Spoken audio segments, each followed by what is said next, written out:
দাদা লাউয়ের বীজ নিবেন? না দাদা নেবো না। দাদা লাউয়ের বীজ। আরে বলছি তো নেবো না। দাদা কি হয়েছে বুধের বেল কোচিনে নেবো না, বাংলা কথা বলবো সেটা চড়িয়ে ভেঙে ফেলবেন কিন্তু বোকা চুদা বুধাই। দাদা ভাই তোর পা ধরছি, ট্রেনতে যা ভাই যা। 12 মাস ধরবে লাউয়ের বীজ। নেবো না কলাম না, নেবো না ভাই নেবো না।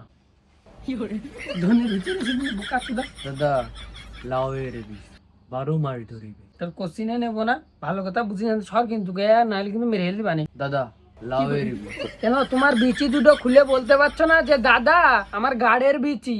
বুকা চুদা লোক কনকার। দাদা লাউয়ের বীজ দাদা। আচ্ছা দাঁড়া, এতবারকে দেখুন কোশিসই যে নিতেই হবে।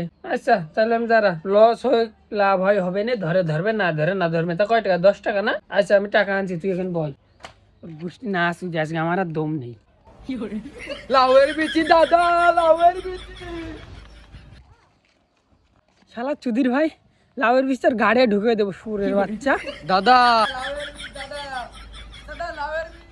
এই গ্রামে তোর যদি আর কোনোদিন দেখি নে, তোর গাড়ের ভিতরে লাউয়ের বীজ দেবো আর সাথে ঝাঁটার মুঠো তোর গাড়ের ভিতরে ওরবে, শালা সুরের বাচ্চা।